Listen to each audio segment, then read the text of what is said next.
नमस्कार. सर्वांना शुभ सकाळ आणि सर्वांना श्री स्वामी समर्थ. आज बनवणार आहे मी काळ्या वालाचे घुगऱ्या, काळ्या वालाचे कालवण. कोणाकोणाला माहिती आहे आणि कोणाकोणाला आवडते घुगऱ्या, काळ्या वालाचे कालवण कमेंट करून नक्की सांगा. चला आपण बनवूया काळ्या वालाचे कालवण. वालाच्या कालवणासाठी इथे कढई गरम करून झालेली आणि त्यामध्ये तेल टाकलेलं आहे. आता तेल गरम झाल्याच्या नंतर त्याच्यात मोहरी टाकून घ्यायची आहे आणि मोहरी चांगली तडतडून द्यायची. मोहरी चांगली तडतडली का जिरं टाकून घ्यायचं आहे. जिरं चांगलं फुलले त्याच्यानंतर मी कढीपत्ता टाकून घेणार आहे.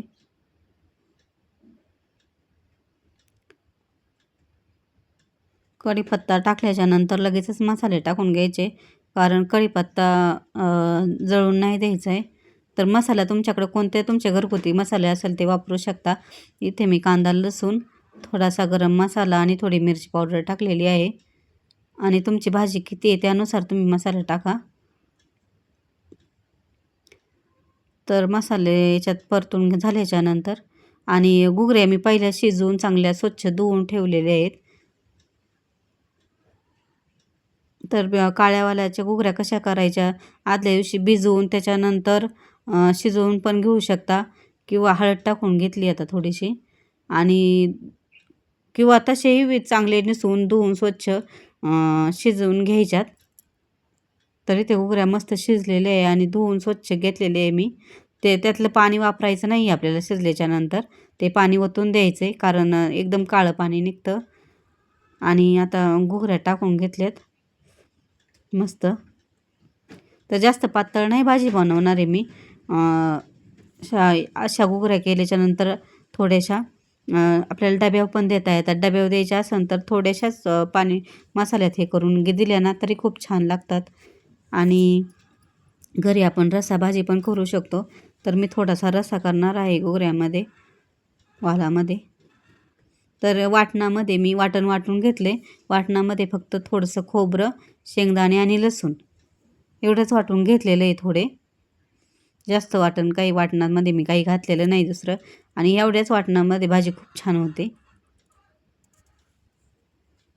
पाहू शकता खूप छान कलर आलेला आहे. आणि हे वाटण परतण्याची काही गरज नसते, कारण शेंगदाण्याचं वाटण आधी परतलं ना तेलात की ते लागतं खाली, तर वरूनच टाकून द्यायचं आहे. हा खूप छान मस्त वास सुटला आहे.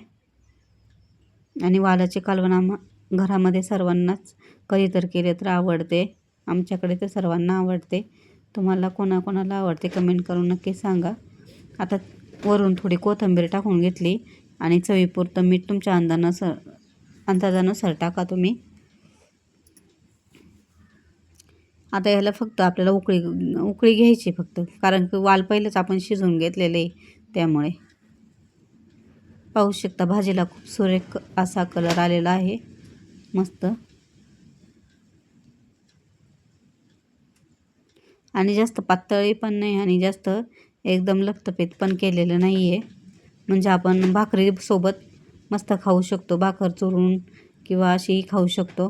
आणि कशासोबत खायचं तर भाताबरोबर, भाकरीसोबत. आता इथे मी बाजरीच्या भाकरी केलेल्या आहे आणि वालाच्या घुगऱ्याचे कालवण, काळ्या वालाचे. या जेवायला सर्वांनी. आणि आजची रेसिपी तुम्हाला कशी वाटली कमेंट करून नक्की सांगा. आणि चॅनलवर नवीन असाल तर लाईक करा. व्हिडिओ जर आवडला, रेसिपी आवडली तर लाईक करा, शेअर करा आणि कमेंट करून सांगा कशी वाटली भाजी. चला धन्यवाद.